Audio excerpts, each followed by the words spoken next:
Bismillahirrahmanirrahim. Assalamualaikum warahmatullahi wabarakatuh. Bismillah walhamdulillah wassalatu wassalamu ala rasulillah wa ba'du. Teman-teman sekalian, di kesempatan video kali ini kita akan membahas tentang tips bagaimana supaya kita bisa bangun untuk sholat tahajud. Apa saja tips-tipsnya? Simak video ini sampai selesai. Tips yang pertama yaitu kita harus mengetahui tentang keutamaan sholat tahajud. Di video sebelum ini telah dibahas tentang keutamaan sholat tahajud. Bahwasanya sholat tahajud adalah perintah Allah Subhanahu wa taala dan sunnah Nabi sallallahu alaihi wasallam yang tidak pernah beliau tinggalkan selama hidupnya. Wa minal laili fatahajjad bihi nafilatan laka 'asa ayyab'atsaka rabbuka maqaman mahmuda. Dan pada sebagian malam bertahajudlah kamu sebagai suatu ibadah tambahan bagimu. Mudah-mudahan Tuhanmu membangkitkanmu ke makom yang terpuji. Ada banyak keutamaan sholat tahajud dan kalau kita mengetahuinya maka itu akan membangkitkan semangat kita untuk melaksanakan sholat tahajud. Kemudian tips yang kedua teman-teman sekalian yaitu kita harus menguatkan niat kita untuk dapat melaksanakan sholat tahajud. Kita harus menguatkan niat dalam hati kita bahwa malam ini aku harus bangun untuk sholat tahajud, harus bangun untuk qiyamul lail. Niat itu harus dikuatkan betul-betul dalam hati kita, sehingga tatkala Allah Subhanahu wa taala melihat kesungguhan niat kita, maka Allah Subhanahu wa taala akan memberikan pertolongan kepada kita untuk supaya kita mudah bangun sholat di malam hari, insyaallah. Kemudian tips yang ketiga teman-teman sekalian yaitu tidur lebih awal. Jangan dibiasakan untuk begadang di malam hari. Tidur lebih awal supaya bisa bangun lebih awal. Dan itu adalah sunnah Nabi sallallahu alaihi wasallam. Karena Nabi sallallahu alaihi wasallam yakrahu nauma qabla al-isya wal haditsa ba'daha. Bahwasanya Nabi sallallahu alaihi wasallam tidak menyukai tidur sebelum salat isya dan tidak suka ngobrol-ngobrol setelah salat isya. Artinya setelah salat isya beliau bersegera untuk tidur agar bisa melaksanakan bangun di malam hari dan salat qiyamul lail, salat tahajud. Kemudian tips yang keempat teman-teman sekalian yaitu hindari makan berat di malam hari. Kalau kondisi perut kita terlalu kenyang, maka itu akan membuat diri kita lebih malas, akan membuat tidur kita lebih lama. Jadi hindari untuk makan berat di malam hari sebelum tidur. Jangan terlalu banyak makan supaya tubuh kita lebih ringan untuk bisa bangun di malam hari, melaksanakan sholat tahajud. Kemudian tips yang kelima teman-teman sekalian yaitu minum segelas air sebelum tidur. Hal ini dimaksudkan agar ketika kita minum air sebelum tidur, maka nanti di malam hari kita akan terasa ingin kencing. Dan ketika kita merasa harus buang air kecil, harus kencing, itulah yang mewajibkan kita harus bangun. Sehingga setelah bangun, harapannya kita tidak langsung tidur lagi, tapi langsung mengambil air wudhu dan melaksanakan sholat tahajud. Tips yang keenam yaitu berwudu sebelum tidur. Ini adalah sunnah yang diajarkan oleh Nabi sallallahu alaihi wasallam, yaitu tidur kita pun harus dalam keadaan suci sehingga tidur kita dalam perlindungan Allah Subhanahu wa taala, jauh dari gangguan-gangguan jin yang membuat kita sulit untuk bangun di malam hari. Tatkala kita tidur dalam keadaan suci, maka malaikat pun akan mendekat dan mendoakan kita. Tips yang ketujuh teman-teman sekalian yaitu pasang alarm.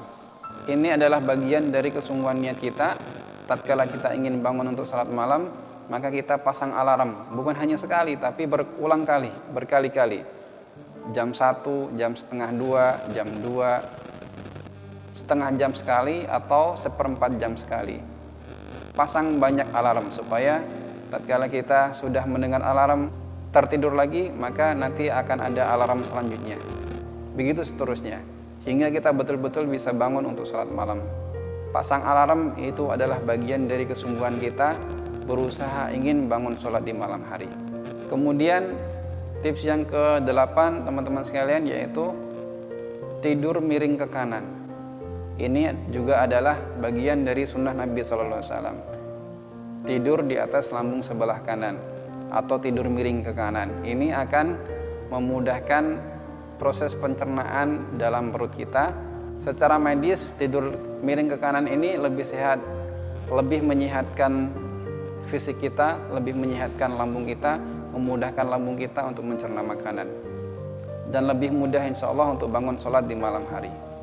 Tips yang ke-9 teman-teman sekalian, yaitu jangan tidur terlalu nyaman. Maksudnya tempat tidurnya jangan terlalu nyaman. Ini pernah dialami oleh Rasulullah SAW, bahwasanya Nabi SAW itu tidurnya adalah beralaskan kain yang dilipat menjadi 2. Suatu ketika istri Nabi SAW melipat kain ini menjadi 4 lapis sehingga lebih empuk, lebih nyaman. Ketika tidur terlalu nyaman, Rasulullah SAW jadi kesulitan untuk bangun. Maka beliau SAW kemudian memberitahu istrinya bahwa biarkan kain itu seperti biasanya, yaitu 2 lapis saja. Sebab kalau 4 lapis tidur menjadi terlalu nyaman sehingga kesulitan untuk bangun di malam hari untuk melaksanakan sholat tahajud. Maka pelajarannya buat kita adalah jangan tidur terlalu nyaman, terlalu empuk ranjangnya atau kasurnya. Ini kalau kita tidur terlalu nyaman, maka kita lebih susah untuk bangun. Biasanya seperti itu. Kemudian tips yang ke-10 atau yang terakhir teman-teman sekalian, yaitu baca wirid dan amalan-amalan dan juga doa-doa sebelum tidur. Di antaranya adalah dengan membaca surat-surat tertentu sebelum tidur, yaitu surah Al-Mulk, surah As-Sajdah, ayat kursi, 3 qul terakhir, yaitu surah An-Nas, Al-Falaq dan Al-Ikhlas masing-masing 3 kali. Kemudian membaca tasbih, sholawat dan istighfar. Dan jangan lupa untuk berdoa, minta kepada Allah Subhanahu wa taala agar dilindungi selama tidur kita dan dibangunkan tepat waktu, yaitu minta dibangunkan di malam hari supaya kita bisa melaksanakan sholat tahajud. Minta betul-betul kepada Allah, maka Allah pun akan mengabulkan doa kita insya Allah. Dan doa sebelum tidur yaitu Bismika Allahumma ahya wa bismika amut. Dan sambil menunggu terlelap, kita banyak-banyak mengucapkan istighfar, astagfirullah, astagfirullah, astagfirullah, astagfirullah. Sehingga kita pun tidur dalam keadaan hati yang damai, diampuni dosanya oleh Allah Subhanahu wa taala insyaallah. Allahumma amin. Demikian video kali ini, mudah-mudahan bermanfaat dan semoga Allah Subhanahu wa taala memudahkan kita untuk dapat melaksanakannya, dapat mengamalkannya. Jangan lupa untuk subscribe, like, komen, dan share ke teman-teman yang lainnya untuk mendukung channel dakwah ini. Assalamualaikum warahmatullahi wabarakatuh.